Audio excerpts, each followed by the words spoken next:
This is cool. Thanks so much again for coming. Uh, this is also like the most my staff has ever seen me dress up. For you guys to know. So it's kind of, we're very casual at Tree Walk, but it's kind of nice to dress up and hang out like this together. Thank you. Thank you. Um, all right, it's that time of the afternoon to get Ian up. Ladies and gentlemen, it is my pleasure to introduce a visionary entrepreneur and fintech leader who has reshaped the way small businesses manage their finances. Ian Crosby is the co-founder and former CEO of Bench Accounting, North America's largest bookkeeping services for small business, started right here in Vancouver. Under his leadership, Bench grew into a dominant force, helping thousands of entrepreneurs gain financial clarity. After a decade of building and scaling Bench, Ian took his expertise even further, founding Teal, a cutting-edge company revolutionizing embedded accounting for vertical SaaS businesses. He has also served as head of financial services at Shopify, giving him firsthand insight into how financial technology can empower small business at scale. A Forbes 30 Under 30 honoree and a recognized thought leader in fintech and startup growth, Ian brings a wealth of experience in leadership, company culture, and innovation. Please join me in welcoming Ian Crosby.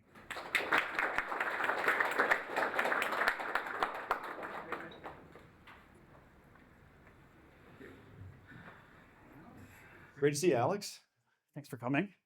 Maybe before we get going on questions, we'll want to give like a little bit of background. Yeah, Who is absolutely. Ian I'll Crosby? give a little bit of the timeline. Who is this guy? Let's see. Actually, went to Sauder, graduated finance 2008. Um, spent a couple years in consulting and decided that wasn't for me, and I wanted to. I don't know. I just had this idea. I'd been a bookkeeper in university to pay my tuition. My idea was, how the heck was hiring me these companies' best option? Like, how is there not a place on the internet you can just go and stick in your credit card and then financial statements pop out the other side? Because it's something that everybody needs. Especially, I'm talking about like the smaller businesses, like 500K in revenue a year, a million a year. They're struggling. Like, hey, who can handle my stuff? So my idea was like, well, we should go do that. Um, and I went and talked to a bunch of accountants and bookkeepers for advice. And all their advice was, why would you want to do stuff for them?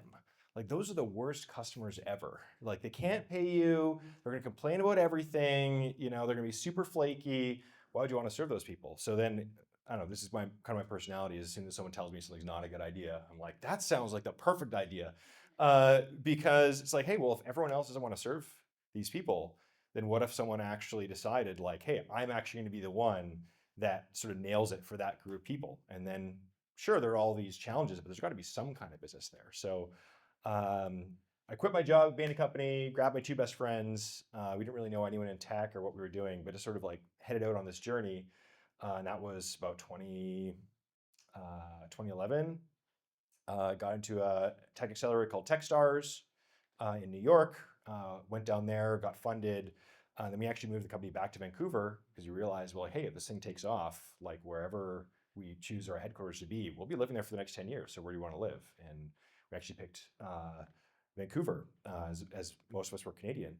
Um, and ended up growing it here. We grew from 6 that year in 2012 to 700 about 10 years later.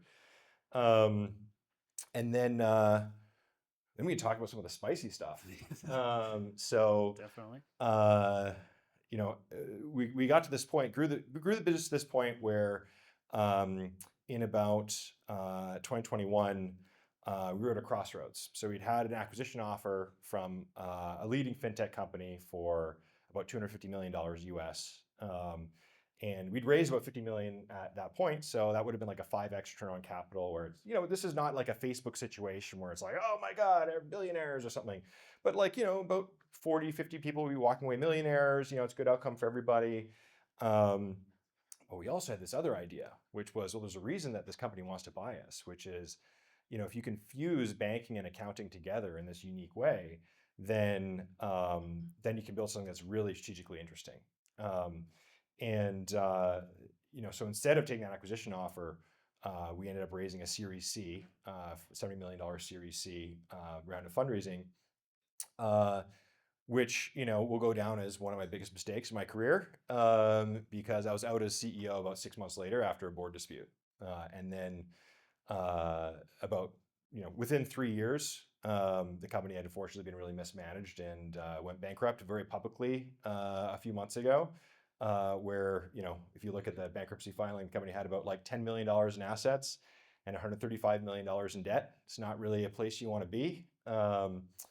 And so that was all sort of like part of the public record, and part of why it became so public was the company shut down really suddenly. So again, the bank just went in and said, "I don't believe in this company anymore. We're freezing your assets," and then they had a fire sale of the company for like 20 million bucks or something like that. I don't even know what it was for. I was out long before that. Um, so that was sort of like the painful, like you can build this great thing that a lot of people use and love and make $0. So, there's a difference between the asset and the equity structure and what the owners actually make. And then but let's rewind a little bit to immediately after I left Bench. One of our biggest strategic partners was Shopify. When they heard I'd been pushed out, they were up in my DMs going like, "Hey, you should come run stuff over here." I said, "Okay, I don't know what I'm gonna do next, so I'll just go over there and learn." People who've gone way further than me. I mean, Shopify is massive. So started there running banking, ended up running lending, cards, and a bunch of other fintech products. Learned a ton, and they got this idea for something new, which is, hey, a company like Shopify, they're launching all these fintech products. They already own all these customers, and they are this unstoppable force. And they'd probably like to expand into accounting software. They've already got all the data. But when we looked out there, there was no infrastructure for hey, I want to launch my own accounting offering. How do I do it? There's no sort of APIs for that were really high quality. So realized, oh, that's something that I know something about. I know something about the customer. I know something about the technology. I know something about small businesses and accounting, and I could probably sort of start the perfect company to take advantage of this opportunity. So I started my second company, Teal, and did things a lot differently, as I'm sure we'll talk about. And we were acquired within, I think it was about 16 months, start to finish. We raised 8 million US, so 11 million Canadian, had a 10-person team, and ended up making a heck of a lot more money on that in a very short amount of time on a company that no one's ever heard of. But it was, it's like 8 figures, return to the founders within, just over a year. So like do it that way, not the first way. Well, nobody's heard of it because it went so fast. Yeah, It's yeah, incredible. exactly. It's like incredible. Yeah. So, and that kind of brings me to now. So that acquisition happened like 6 months ago. And now, and then the whole bench thing blew up on LinkedIn, and then that kind of brings us to today. Yeah. I think it's also when we say nobody's ever heard of Teal, people have heard of Teal, but it's relative. Like your experience with Bench is, on the 27th of December when that happened, it was very emotional, not just for customers, but for employees too. Like you've touched, Yeah. We're talking about literally thousands of people's lives, just like employees alone. Yeah. I mean, I woke up that morning and I had this LinkedIn message from someone on my network saying like, "Hey, sorry to hear about Bench." I'm like, "Huh?" And then I just go to bench.co and it's like, "We have stopped service immediately. We will have more news for you soon." I'm like, "Oh my God, they really like bankrupt the entire company. This is ridiculous." And I just wrote this LinkedIn, just like I was emotional. I wrote this kind of LinkedIn post of It just was well like, written. "Look, here's what happened over the last, because everyone's asking me like, wait, what's going on? Like, they don't know what's going on with bench, and people didn't even know that I had been pushed out by the board, right? It was just like oh yeah, moving on kind of thing. Um, so I wrote up my like 350 words or whatever. I don't even know how much it was. And I'm just like, for me, this is like this personal little like this is closure. This is like, I spent 10 years of my life building that business, and it just went straight into the ground. And so many people I cared about, and so many experiences doing that. Um, so that for me, it was just like a personal little sort of like, all right, I just need to say my piece.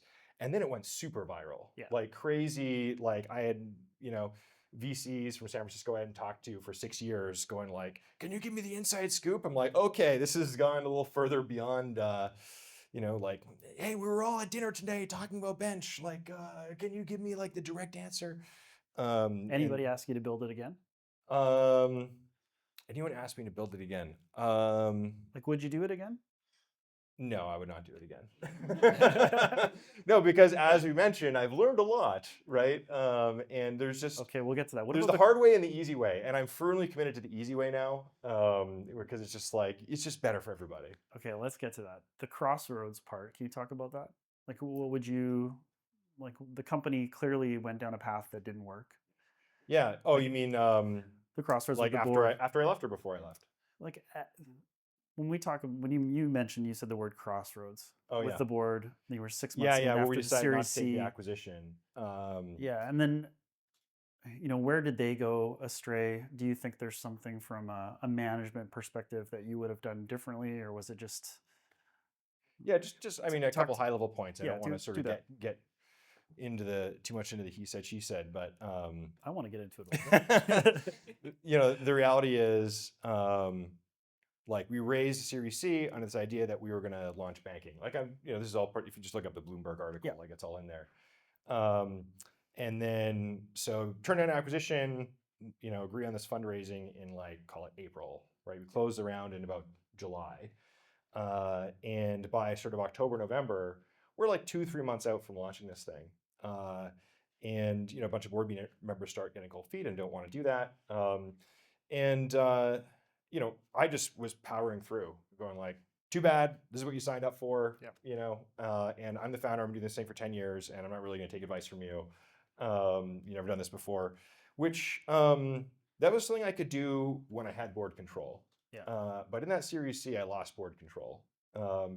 And so, the reasons behind, me getting pushed out are much more sort of personal than like the actual even business. Like, yeah, we probably could have talked it out, but the reality is I had not really invested in those relationships. And then, they all went and had a conversation without me. yeah, And then by the time someone was sitting down with me, they're like, you're out. We're gonna just go get someone else to do this. And we'll do it our way. And by the way, we don't believe in banking anymore. We want to do AI. And that was, by the way, plausible idea to take that strategy in 2025. yeah. In 2021, this is pre-ChatGPT. So not your Probably liking. not the play. In retrospect, it certainly wasn't. But yeah, and then it was kind of like, oh, I'm out. I'm out on my butt. What do I do? I've been doing this for 10 years, and just sort of and then again texting with the Shopify folks.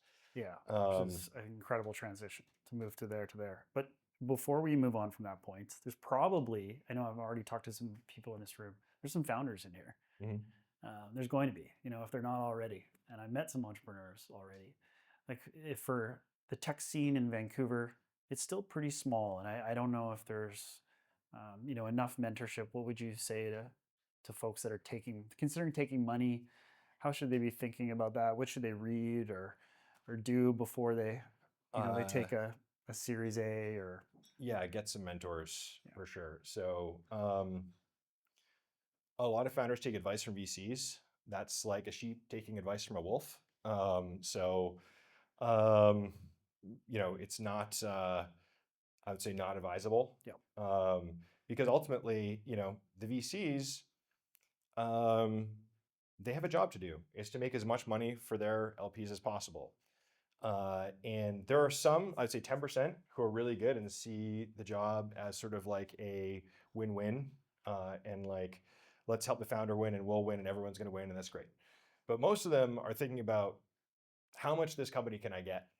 Because on exit, that's what determines how much money I make for my LPs. An LP is an investor into their fund. So VCs, it's not their own money they're investing. They're a financial product, like a mutual fund is a financial product or an index fund is a financial product, and they have to convince people invest in my fund. They go to CVP. CVP Investment Board has a division focused on which VCs should we invest in, right? And they show up there and they want to show a really high return. And the LPs don't go, how many founders have you screwed? Right? They just go, oh, this is a 27.8 versus a 24%. Like this is a better IRR. I'm going to bet on this one. So, the reality is when you're a founder and you take money from VC, suddenly you're a financial product. yeah, And that is just fundamentally at odds with like just the perspective on it, because the reality is like building a company is a lot more than you can see on a P&L or a balance sheet. And so, investors they have this tendency to think they know um, how to build a company or how to make a company successful because they've seen there. They've been in the boardroom. The founder said, here's what's going on. They've gotten all the board packs. They've seen all the numbers. Um, but 90% of them don't have the self-awareness to realize, like, I didn't actually do it. I wasn't the actual person who closed the customer or built the product or has any of that context. So for example, no one on my board had ever used the product. No one on my board had, half of them had never even been to our office, Yeah. right? So, and that's pretty typical of VCs. It's sort of like there's a gap between what they think that, I mean, you have to have a lot of confidence to be able to go pitch a pension fund. Yep. I know most VCs lose money, but I'm the one, really I'm special and you should bet on me. It's kind of person who's got a lot of confidence, right? So that's not necessarily the same kind of person who's going to have humility and go, maybe I really don't understand how, what's important about this company. And that's a person that you're giving a board seat to that gets a vote on the future of your company, right? So you just really have to know what you're doing. Like there's so many different dimensions where it can go wrong, and there's many dimensions that can go right as well. But the reality is, like, venture capital is a very particular tool. It's like jet fuel, you know. Fine if you want to put it in a jet, not great if you want to put it in your car. Probably bad things will happen, right? And that's what we see a lot is, people who are selling jet fuel going like, maybe that car can go faster, and then blow up the company. Um, it's just, when you're a founder, it's just something you learn over time, right? You learn how this very sort of powerful but potentially dangerous resource can be applied for best use. So where did you get the idea for Teal, and from the point of ideation, how did that evolve and get to where a point of exit? Maybe take people through that journey of like what it is, what it does. Yeah, sure. So I'd say like the first, like to explain the idea, I'd have to explain what vertical SaaS is. Yep, could do it. So vertical SaaS, if you know what SaaS is, software as a service, so some kind of software you'd subscribe to. Vertical refers to picking one industry vertical. So your software only targets e-commerce, like Shopify, or only targets coffee shops. There's actually a company I invested in called Dripos. All they do is, vertical SaaS to run your entire coffee shop. And typically what you do is you pick this one customer, but then you build multiple products that all tie together into a product suite that all sort of work beautifully together. So Shopify is kind of an example of this, where they started with the storefront, but then they're like, well, if you have a storefront, you need to take online payments. And then so they launched Shopify Payments. Now Shopify Payments is like 60% of the revenue of the company, Yeah. right? Didn't start as a payments company, but that's where the money comes from. And then, they've expanded into banking, lending, cards, shipping labels. And the reason that they can do all this is because they're so specialized in just one customer that they can make each of these products really, really tailored, really, really specialized to just that one kind of business. So, when you go and talk to an e-commerce company, you look at every product, you're like, oh my God, this is designed for me. Yep. Like, why would I go use Bank of America when I can use Shopify banking? Why would I use, Amex when I can use the Shopify card? Why would I use Stripe when I can use Shopify payments? And like the major benefit of this model is you acquire the customer once, and it can be really expensive in SMB to acquire. I mean, kind of expensive to acquire any kind of customer, Yep. but in small business especially, the economics tend to be really hard to get right, which is like what we observe with Bench, for example. It's like, okay, it costs $2,000 or $2,500 to get one of these small businesses to use you, and then how much profit do you make over their lifetime? That's called a lifetime value to cost of acquisition ratio. And by the way, that is like a standard ratio that everyone should know. I don't think it's taught in necessarily accounting classes or finance classes, but like once you get into a boardroom at a tech company, everyone's like, well, what's the LTV to CAC? 2.5, 3, 4, and there's always like 3 is kind of like your sort of table stakes. If you're not at least 3, you don't have a healthy company. So the magic of vertical SaaS is that you acquire the customer once, and then you launch more and more products over time. So even in year 1, if your LTV to CAC is only 2, you can go tell investors, well, within 5 years it'll be 10 because I'm going to launch 6 more products, and like a huge portion of this customer base is all going to buy them, and my per customer profitability is just going to keep on growing and growing and growing. And then by the way, every time you launch another product, it gets easier to sell the next customer because you go, hey, it's not just one product, it's 5 products. Wow. So this is like that virtuous cycle that powers companies like Shopify and Toast. And it's kind of now like the business model in small business. Like if you're not taking on a vertical model, you have to have a really good reason not to, I would say. Like the default assumption should be like attack them in a vertical way, because otherwise you're building a generalized product that's not really good for anyone. It's okay for a lot of people, which is not what wins. Um, so this vertical SaaS model, like being on the inside of Shopify and just seeing how powerful it is, and we're going, okay, well, what's the next thing to launch? And this is constantly, the conversation. You start going, oh, there should be more infrastructure providers that go out to vertical SaaS companies and say, hey, I'll help you launch XYZ product for you to tie into the rest of your product suite. Which is what we were seeing. Like now, there's a big thing that is starting to gain momentum, which is called embedded lending. Mm-hmm. So you want to make loans to your customers? Well, there's all these. Just call up an embedded lending platform. They'll take all the risk. They'll supply all the capital. All you do is build the pipes into the customer and a nice UI, and then they make sure that all these loans are happening, and you're getting, really the majority of the profits from that arrangement. So it wasn't too much of a leap from there to go like, why isn't this being done for accounting? Mm-hmm. Like I understand small business accounting pretty damn well. And when we explored expanding into it, there was just nothing that we could really use that sort of had any kind of credibility. So that was sort of how the idea came together. Cool. And then you get acquired by Mercury, like Yeah. almost immediately. Like I don't know if there's a story like that in Vancouver. Even in the Canadian landscape, it's unheard of to be acquired that quickly. Yeah, it's definitely not very common. I mean, the reality is, like when you build something strategically interesting, you'll have acquisition offers. Yeah. And so Mercury came in. We were pitching them as a customer. So Mercury, just for context, this is what's called the neobank. If you don't know what a neobank is, if you've heard of Wealthsimple, for example, that would be a Canadian neobank. So they're not actually a bank, right? They don't have a banking license, but they offer financial products. So they borrow someone else's banking license. In Wealthsimple's case, I think it's RBC. And then they offer, a reskinned UI, different service. It feels like Wealthsimple, but really, from the Canadian regulator's perspective, it's RBC.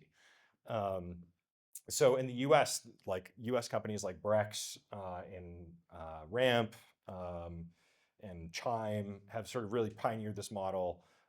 In Britain, you have Monzo and Revolut, and those are actually started becoming the dominant SMB banking players in the UK. So neobanking has really taken off. Hey, you don't need a banking license. Yeah. If you can serve the customer better, people are going to want to do their banking with you.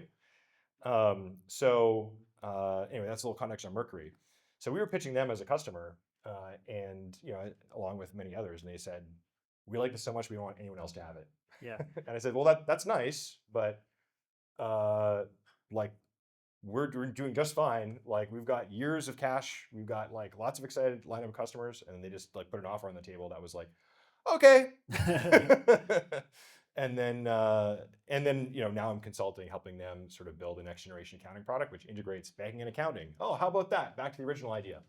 Yeah, most founders, after they get acquired, they don't want to stick around. When you and I chatted beforehand, you are excited to stick with Mercury and help them advance the product. What is it about that they have for the future of it? What do you like about being in that situation? I mean, the reality is, I just like the founders. Yeah. They're good people, and when you get in the business world, you realize companies are run by all kinds of different people. Some people with integrity, some people without integrity. Some people who are nice, some people who are jerks, some people who really want to do good for the world, some people are really out for themselves, and everything in between. And there's people that I really liked and really respected. I really like the vision for their company. I'd be really happy to see that take off and be something that really helps a lot of small business owners, and they're doing it the right way. Mercury has a reputation for, it's the kind of company where if you're in the US, and you talk to a small business owner and they use Mercury, they're like, "Oh, Mercury's so cool. Yeah, it's got Like a vibe. Mercury's the best. Oh my god." It's like I'm not sure. Actually, I want to mention Square. It had this kind of this sort of vibe back in like the 2011, Yeah. 2012 era of like, oh my god, you can like stick a little card reader on your iPhone and like swipe a card. This was like mind blowing back then. And it was like the coolest thing and like most innovative. And like Mercury's kind of got that juice right now. So and it was like clearly going to be like a massive success. So I was like, I would like a big equity stake in that company. So yeah, and the reality is I just love working with them. So they're good people. Everyone there is super smart. They're doing it right. Um, that's the journey part. It's an Yeah. incredible journey. Um, Want to try to pass on some value to folks on kind of like who you've become as a leader, a manager. So it's definitely like one of the things that I think is unique to at least it's seeing your output is that you're like well beloved at Thank you. all the benchmates. You know, everybody who talked to you. Taz came up here and said hello to you today. Um, to be, you know, I don't think it's an underestimation to say the word loved. You know, you were loved, and at the same time, you drove a high level of performance, like a really high level of performance.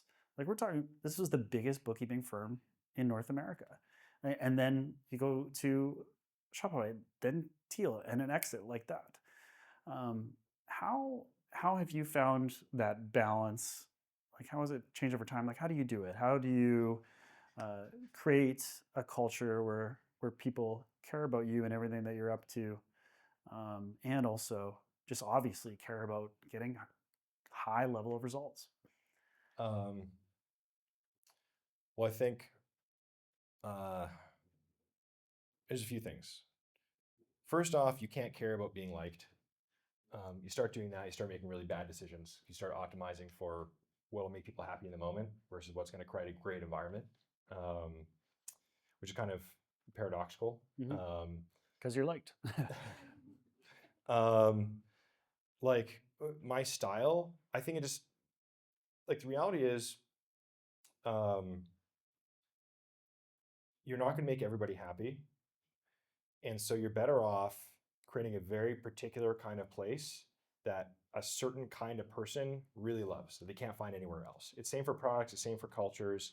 You know, it's like um, it's not about make something that makes everybody happy. Like anyone could come in and like, oh, just like the general person. It's like you kind of want to build a culture almost where half people will be like, what the hell? But then the other, you know, maybe 30 people were like, this is awesome. This is incredible. This is exactly what I want. Because then it's something unique. It's special in the world, right? It's like, it's not like every other place. And so you have to be willing to um, just have a whole bunch of people disagree with you, have a whole bunch of people like not like what you're doing. That's kind of the price you pay. Like with Teal, I did this even more intentionally, where our culture doc was only, I think it was like 7 sentences, but they were like 7 high impact sentences that like probably 2/3 of the people that read them would go, yeah, no, I'm not interested. So like literally one of these 7 sentences was like, um, everyone here is required to be, I should probably remember, it's only been six Sorry. months since I sold the company. I think it was like intelligent, conscientious, and something. And we hire people who are, and we fire people who are not. Yeah. And just like having that kind of stance, like, wow, in the culture doc, where you hire people, you're like, we're going to fire you if you're not one of these things. It's like, oh, this person's talking straight, right? Like, I think that's a pretty unique recruiting process. But it's like just very sort of being unequivocal about where you stand. Like in this world, so many people are not willing to stand for anything. You know, it's like whatever the person's in front of me, I'm going to say whatever they need to hear to make, you know, to make them happy. Versus like, no, I stand for this. That's cool if you don't. There's plenty of other places to be. You don't have to be next to me, right? But the people who are next to me are all going to be sort of in my tribe. You can think of it that way. Like you want to find your tribe. Um, so it's not that I built a company that would make everybody happy. Yeah. It's that, you know, I built a company that like a very particular kind of person would really love and not be able to find anywhere else, both from the perspective of customers and employees. Is that kind of person one that's able to receive direct feedback quickly? What's the kind of person that wants to work with you?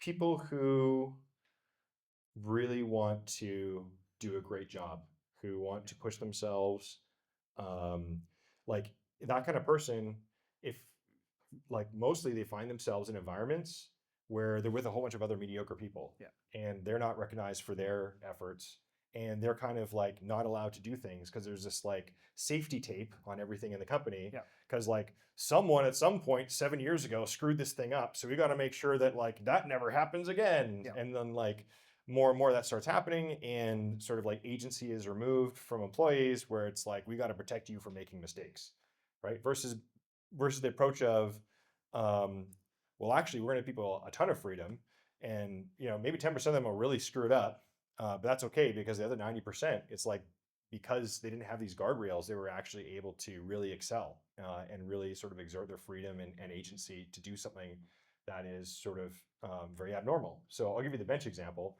which is like we had like a quota for like, here's how many clients a month you should be able to serve. This was like one of the later iterations of 2020. I know Taz is here. He was 2017. He'd be like, that's not the way it was. But this was later. We figured this out. It took time. The idea was like, look, we're not going to control the way you do bookkeeping, but like we're going to look at the outputs of like how happy are the customers and how many of them are you serving. Um, and if you can figure out a better way, if you can experiment like and find a better way, that's great. And you can take on more clients. We're going to pay you more for every additional client you take on as long as they're happy. So, it's an environment that kind of scales to like, oh, I'm not being told, like, as long as you're above this minimum threshold, it's like, do you want 70, 80, 90, Yeah. 100? Like, we're not going to put a ceiling on you. You decide what you want your workload to be. You decide how much money you want to make.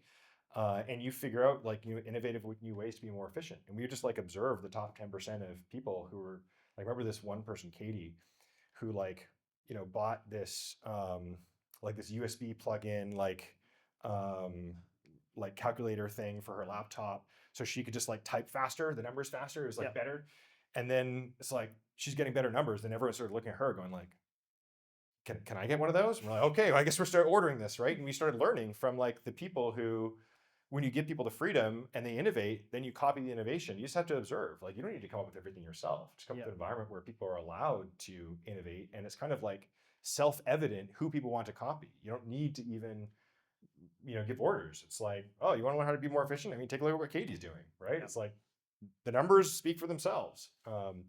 So you don't need like committees, like, oh, the efficiency committee. Like we didn't have anything like that, right? It's like, I mean, the people who are going to figure out the efficiency stuff are the people who are doing it. And we have engineers and product people sit next to them and be like, how do we get even more of that? Like, how can we make it so there's like less button presses, Yeah. or like we can get rid of an entire process for them? So it's really like observing like really innovative people and like putting all the resources behind them. I mean, it sounds like you're creating a place where those people love to be at too. Yeah, Like creating a exactly. place where high achievers just want to hang out. Yeah, exactly. Instead of like, there's no one looking over your shoulder. There's no one like, oh, it's 4:59. Are you really leaving already? Like there's none of that. It's like, I don't care when you leave. If you work at 3 a.m, because that's your vibe, like cool. We're just looking at the numbers. So like it really worked for sort of a group of people. And there was also groups of people that really struggled, right? And it's like, oh, there's like the bottom 10% of people as well when you look at the numbers, and like their customers aren't happy and they're not getting the efficiency numbers. And instead of like ordering them to do stuff, it's like, this might not be the right environment for you. Yeah. Instead of like changing what's good to fit the people who actually really don't fit the model. Totally. Yeah, I think something else you said too. You said not a lot of people in the world are being straight. Being straightforward. I think if you were to boil that down into something really short, what we're really saying is that you're acting and talking within integrity. And like when you act in integrity, people are more likely to trust you. Yeah. And I think I think I have this characteristic of being what's the word I look for? Like I just can't help but say it the way that I see it. It's almost like it's advantage and disadvantage, because I'm like, oh, did I say too much? Like almost constantly. But then, people who know me can then really trust me because they know that I'm not sort of hiding things or not, trying to like frame things a certain way so that they'll believe a certain thing about me. I'm just sort of like, I don't know. Here's what I think. What do you think? Maybe if we put it all together, we'll figure it out. It's like, it's kind of messy, but that's the thing that works for me, right? And I can't really work any other way, so I just embrace it. That can be tough working with a board like that. Yeah. Very, yeah, exactly. And then, I never really at the bench. Yeah, I didn't really figure out how to bridge that chasm. Yeah, I mean, what that's playing politics, right? That's Yes, I'm not very that's good at that's an that. environment where you have to, potentially act out of integrity, which is Yeah, just an awful, yeah, exactly. thing to do. I how much time do we have for this? Because I want to ask a lot more questions. I got a few other ones here. I was hoping I wasn't even sure we're gonna have enough time to go through all of them, but I'm gonna keep going until 3:30. Go for it. Are you? What's one unconventional belief you have about scaling a startup that most founders disagree with? Um, I mean, I mean, this might not be very profound, uh, but like the way I built Teal, I actually paid people like top dollar on the market in cash. Yeah. Whereas like most companies are like, oh, you should give everyone equity and like they should be sweating for it and like you got to keep all the cash like this. And I was like, that doesn't seem to work very well. It's like people are already taking a huge risk, like working with you. Like they don't need to take like a massive equity risk on top of the job, on top of like not knowing if they'll have a job. Yeah. So Did you grant them the same kind of level of equity that they would? no, it's to lower now? equity and higher cash because Yeah. there's like, look, I'll just go get the cash from investors Yeah. and then give it to these people, right? Because the investors want the equity more than the employees do. Totally. To some extent, like, an early employee is like, oh yeah, I want, like enough that, hey, if this thing, goes big, then I'm making a lot of money. But at the same time, it's like, do I really have to take a 50% pay cut from Amazon Right. to come do this, right? For the kind of talent that we were going Yeah. after. Were they here with you, the talent? Did you guys build it locally, or It did was you build actually remote. Remote. So it was like, we just want the best talent. We don't care where you live. Yeah. Um, we'll pay you top dollar, and you'll get like, exposure to high risk, high reward equity, and just work with a team of people that are just everyone is excellent. Yeah. Like that's just the rules. Like every single person has to be absolutely incredible. And if there were any doubts, it's like they're not a fit. So um, The beauty of that's remote. sorry. That's the beauty of remote. Yeah, and we had people in LA. My co-founder was in Maine, of all places, right? Not where you would put a satellite office necessarily. Um, and a few people in Vancouver, a few people in and around Toronto. And you'll get whatever you prioritize, Yep. right? So we just prioritize just the absolute best people, and whatever money it takes, wherever they are, like the people who really want this model and they're exceptional, and then that's what we got. Cool. What you hinted at it earlier. What did you deliberately try to avoid building Teal and Bitch? So very much deliberately avoided, or how to describe it, like startup vibe. I don't know how to describe it any other way, where it's like, ooh, everything's exciting and we're sexy and like we're doing it, and like it's kind of like fake and vapid, and it's like just kind of very copy paste now. And it was like, no, this is a place for adults. Like we're all very serious about our jobs, and we're serious about hitting these goals. And like the goal of a startup is not to be a startup, right? Yeah. The goal of a startup is to become not a startup as fast as possible. It's like, how do we get to 100 million in revenue? How do we get to 1 billion in revenue, right? So shouldn't necessarily be celebrating the like, hey, we got ping pong table for the, it's like, so like in fact, it was almost so like business focused. Like we would start meetings and it would be like just like painful silence for like the first minute in a meeting. Sometimes we're like, so what did you do last weekend? We're like, no one cares. Let's get down to business. Like it was just very like, let's go. We're here to win. And that was actually like the number one thing is being unrepentant about winning. Yeah. And I feel like that actually paradoxically gets lost in the startup culture, where it's like, no, it's about feeling good. Like this company exists, like we should all be feeling good together. That's why we're here, right? No, we're here to do a thing that's important. Let's do it. Like there's lots of like go watch Netflix, hang out with your family. Like there's lots of things for feeling good. This is not like the purpose is not to make you feel good. Now it feels really good to win.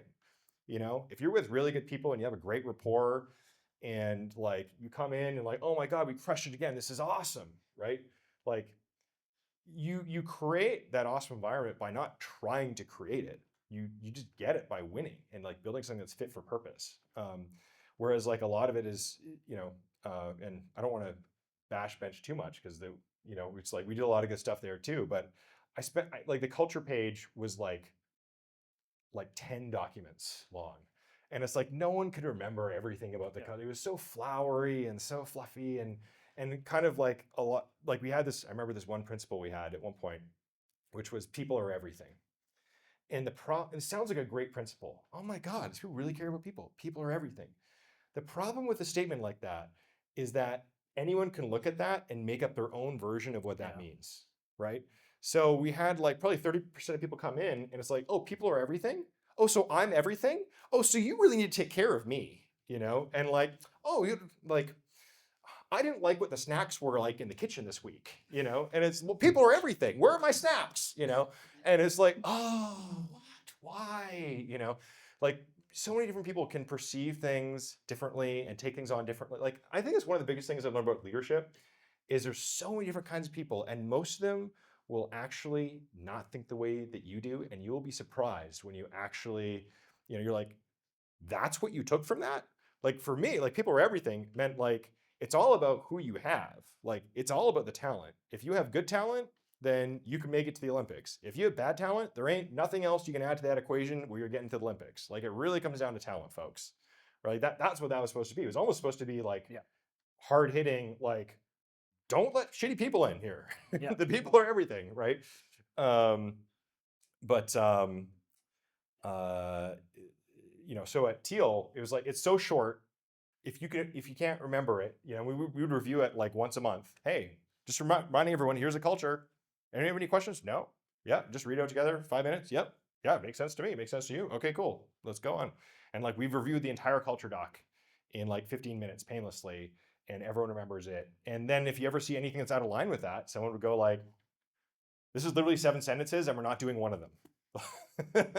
Like, come on, how hard can it be? Like, let's really. And so we were serious about it. Yeah. Whereas you have this massive culture doc, and it's sort of people are just like, oh, well, here's how I feel about the culture. Oh, well, here's what I think about it. And you're like, 4 hours later, you're Yeah. like, oh, I don't like the wording of that sentence. It's like, it's not what it's not about wordsmithing a thing that people are not even going to remember because it's so massive, right? It's about creating sort of a unifying document that makes it extremely clear exactly the way it's going to be. And if it's not that way, it feels off. So I love that. We did personality tests at TreeWalk, and we score extremely low on humor. I'm just gonna let you guys know ahead of time. We're just like a really serious bunch, and there's so many moments where I felt guilty about doing that. Just wanting to jump into work, don't really want to do small talk, want to talk about business. Hearing you say that's making me feel a little less Oh, guilty. great. You can create whatever kind of business you want. You shouldn't feel bad for, Yeah. it's like, it should just be true to you. Yeah, I mean, certainly true to me is like I just want to get to work. I want to do cool shit. But I think the flip side of that too is kind of interesting. Is um, like you said, not everybody is like me. Not everybody's like you. I think finding somewhere in that culture piece where it's not a startup vibe, Mhm. but still people feel like they're part of something. Yeah. Well, I You mean, know? it's not that it's not a startup vibe. It's Yeah, just not the I know. conventionally Yeah, accepted thing that's been attached with startups, which actually really isn't what a startup is about if you yeah. look at the successful ones. Yeah, I think you said it like adults. It's got to some degree it kind of feels a bit childish, like in Yeah, I some think ways. it's like a lot of people watch The Social Network Sure. where like they rented a house and it was a party house and they're building Facebook and they're like, that's a startup. It's like, well, Or Silicon Valley. Those that that was one startup, but again, that was one company that was an exception to the rule in 100 different ways. Yeah. So it probably shouldn't be your model. Um, how about what's changing for you over the time bench? Like, what did you believe then that you don't believe now? Like, what What did I believe then about leadership? that I don't believe now? Oh, geez, where do I start? I mean, I grew up a bench, right? I mean, I think one of the most important things for me, I mean, everyone's going to start a different place and have to learn different lessons, is, and it's kind of a sad lesson, but you need to be really careful with who you trust. Yeah. Um, because I'm just like a very naturally trusting person, and I just naturally like my bias. And I don't want to speak for you because I know that everyone is so different, but my bias, like if I'm not thinking about it, I kind of assume that anyone else would behave in a situation the way that I would behave. Yeah. Right? When it comes to like the unspoken things, right? Like clearly I have more skills in product management or more skills in client development or whatever it is, right? But when it comes to like how you treat another human being, right? My assumption is you'll be kind, you'll be respectful, you're not going to lie to people, you're not going to like scheme. And then like coming across people where I'm like, I don't even want to believe this, but there's nothing else that fits the situation other than like this person was like intentionally like withholding information and like manipulating things to make them look a certain way so they get promoted, right? Which for me is like, like how could a human being do that, you know? But the reality is like there's all kinds. And so learning like, okay, so like I would like them to be a certain way, but they also kind of have to be this way because there are bad actors Yeah. and we do need to protect ourselves from them. So towards like the end of the journey, like mandating, like we created this new principle called default open, which is like every single person can see any number in the business. Yep. Because that way no one can manipulate anything. Yep. You know, it just makes everything so simple. Because I'd had so many sort of like, it's always the execs, those executives, like, manipulating data to make it look like their team was doing better or something like that. That was sort of one of the biggest things. Yeah. And then also, and it goes doubly, with investors, right? Just because someone's friendly doesn't mean that you're a friend. Yeah. Just because, they're in business with you doesn't mean that they would treat you the way that you would treat them. So, I think one of the biggest things I did, I shifted from VCs as partners to like VCs as a resource Yeah. that gets like very carefully handled and not, not the situation where like we just don't tell them everything. We tell them what we need to tell them because it's like they'll tell you things like, oh, if you're having a hard time anytime, just text me. Here's my number. I know it's hard being an entrepreneur. Like, just text me. I'm really here for you. Oh, okay.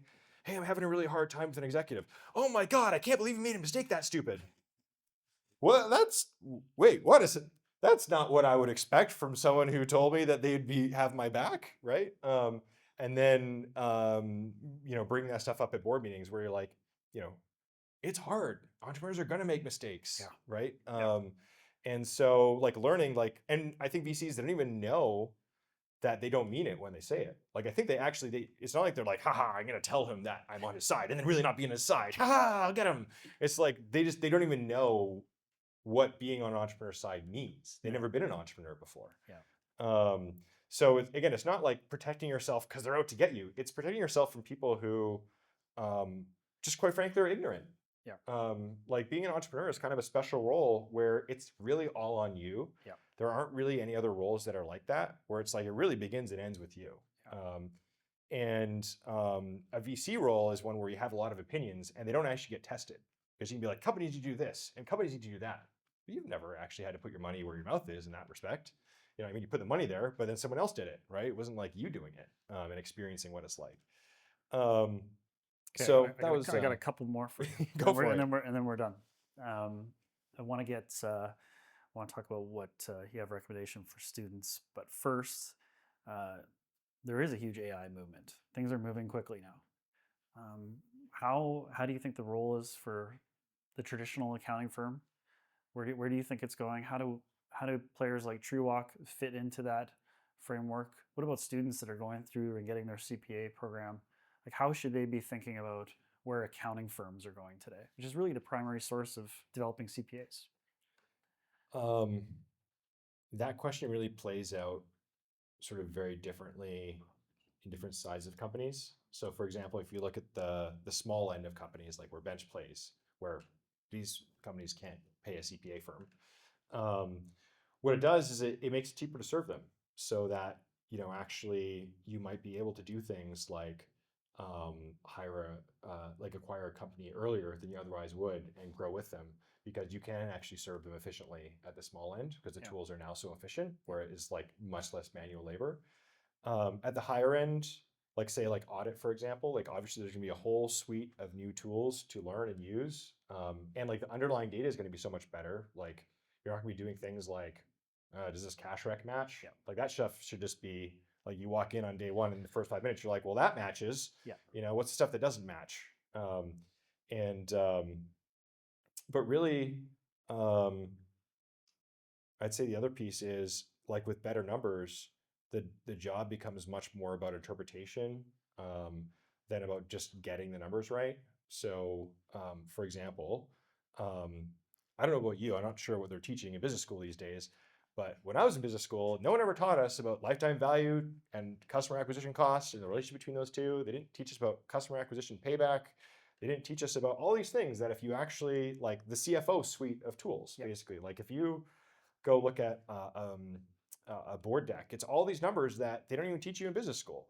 Like learning what numbers are actually relevant, like what actually matters in an executive suite or a boardroom in terms of making decisions. Like customer retention rate is another huge one. Uh, like that's the stuff that's really going to matter. And when the numbers are much more at your fingertips because they've been automatically generated, it becomes much more about really thinking strategically than about just sort of prepping numbers. Yeah.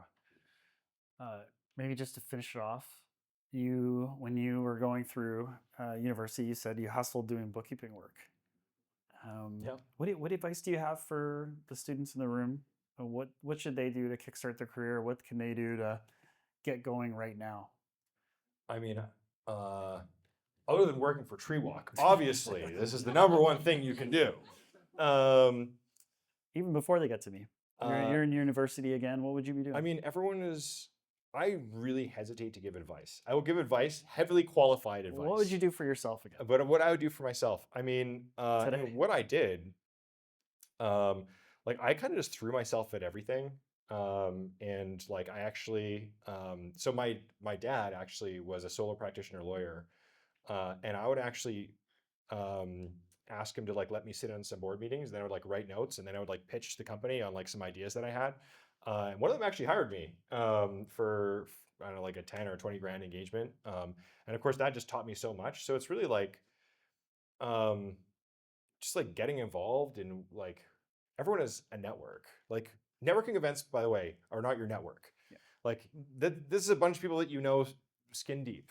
I guarantee you have a network of people that you actually know really well that you don't even think about, like your uncle or like your dad's friend or something like that, that is like has some kind of business adjacent role, and like actually spend time with them and talk to them about business. Like that's actually what helped me like learn this stuff, because they're just another human being who just has been doing this, you know, has some perspective. And you know, it took a little bit for me to graduate from like I actually started university when I was 16, so it's still like a teenager, like 19. But I had to graduate very quickly from like I'm too cool for my dad to like I need to learn from this guy as much as possible because he has sat in a lot of boardrooms. And So like everyone's network obviously looks different, but like, you know, it doesn't even matter if you know, you have a family member who's a nurse, you got a family member who, you know, whatever, like they're part of an organization. Like learn about this organization and how it functions. I just have this habit of like kind of like mapping out whatever organization I'm interfacing with. Like I'm in the hospital or something, and hopefully for something minor. You know, just be asking the nurse. I'm like, oh, the nurse, like, what software were you punching the numbers into over there? Oh, interesting. How does that work? You know, it's like because there's these complex systems behind everything, and the more that you can actually understand, oh, and why do you have to do it that way? Oh, interesting, right? It's just like the real world is so much more complex than you give it credit for. Like we just sit here and we're like, everything just works. I don't know what I can add to the equation. But if you actually like get curious and you inspect it, really everything around you has got a whole bunch of systems that are working at about 60%. And like if you can be like, huh, why is that? I bet there might be like a better way. Then, you know, that becomes sort of like valuable. People need people to think that way. So that would be, I guess, my advice. That's beautiful. Get curious. Get curious about the world you're a part of. That's beautiful advice. Everybody, thanks, Ian.